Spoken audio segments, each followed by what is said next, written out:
This is how Ange Postecoglou has incredibly risen from the bottom of football, from his early days as a young, talented footballer, translating for none other than footballing legend Puskas, to his current role as the head coach of Tottenham Hotspur.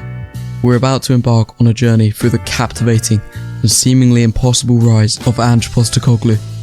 So, grab your favourite snack, sit back, relax, and join us as we unravel the remarkable tale of Ange Postecoglou. To truly understand the enigma that is Ange Postecoglou, let's journey back to his younger years. Born on August 27th, 1965 in Athens, Greece, Postecoglou's initial steps into the football world were far from the incredible things he'd eventually achieve. His family relocated to Australia when he was just 5 years old, and it was on Australian soil that he first fell head over heels for the beautiful game. The spark ignited in his youth, and Postecoglou's passion for football, which he shared with his late father, grew exponentially. Fast forward a few years, and he was playing at South Melbourne, being coached by none other than Puskas. During this time, he would often act as the Hungarian legend's translator. He has said that he learned great coaching lessons from Puskas, especially with the way Puskas treated the players. This meant that Postecoglou's transition from player to coach was a very natural evolution.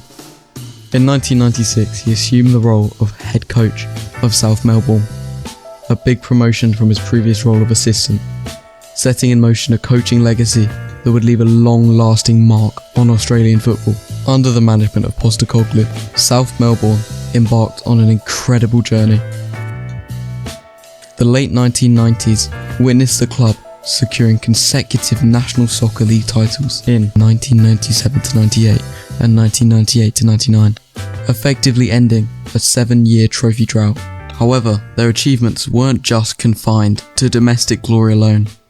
In 1999, South Melbourne won the Oceania Club Championship, a triumph that granted them entry into the 2000 FIFA Club World Championship. In this competition, his club would be faced against none other than Sir Alex Ferguson's Manchester United. Despite their loss, this gave him international recognition, showing that Postecoglou could even excel on the grandest stage. Ange Postecoglou's coaching path was peppered with trials and tribulations. In 2000, he assumed the role of Australia's youth team's coach, a role that required him to identify and nurture the country's emerging talents. In this role, he struggled greatly, failing to get the young Socceroos team to an under-20 World Cup for the first time since 1989. This led to one especially memorable incident, which was a heated on-air spat with football pundit Craig Foster on the World Game. This episode underscored the pressures that come with the coaching profession, as well as the passion that Postecoglou injected into the game. During this interview, the pundit told Ange it would be best if he were to resign from his post. Ange disagreed with this. This debate got very heated, and soon after this large incident, he was removed from the post and replaced. Yet despite these challenges, Postecoglou remained unwavering in his commitment to the sport he loved. The year 2009 ushered a new chapter in Ange Postecoglou's career, as he took the helm at Brisbane Roar, replacing Frank Fariner. The Roar was in dire need of a transformation, and Postecoglou was the catalyst for this revolution. Postecoglou's coaching brilliance at Brisbane Roar ushered in a new era of dominance. The 2010-11 season saw the Roar clinch both the Premiership and Championship, a historic feat that included a staggering 36-game unbeaten streak, breaking long-standing records in Australian football. In this time, he earned the team the nickname Rawrcelona due to the team's attacking style of football and incredible results. In 2012, Ange Postecoglou embarked on a fresh chapter in his coaching journey, taking charge of A-League club Melbourne Victory. Although his time at Melbourne wasn't as great a success as his time at Brisbane Roar, he did rebuild the squad into a team that would end up being successful long after his stay at Melbourne Victory was over. The highlight of Postecoglou's career at this point arrived in 2013 when he was appointed as the head coach of the Australian national team. His mission was crystal clear: rejuvenate the squad and propel them to greater heights on the global stage. The 2014 FIFA World Cup in Brazil served as a great test for Postecoglou and the Socceroos. Placed in the daunting Group B alongside reigning champions Spain, as well as the Netherlands and Chile, their task was absolutely impossible. And while Australia didn't progress beyond the group stage, failing to win any of their games, their commendable performances against football giants hinted at the dawn of a new golden generation. This new golden generation was fully shown in 2015, when the manager led the Australian national team to a historic Asia Cup win against South Korea.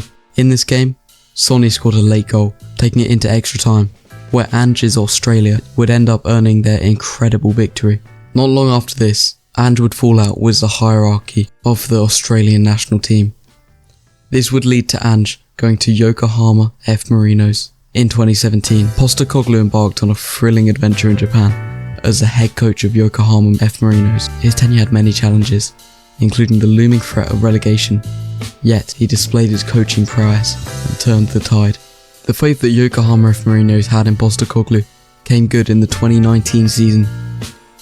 He led the club to their first J-League title in 15 years, etching his name in history as the first Australian manager to achieve this feat in Japan.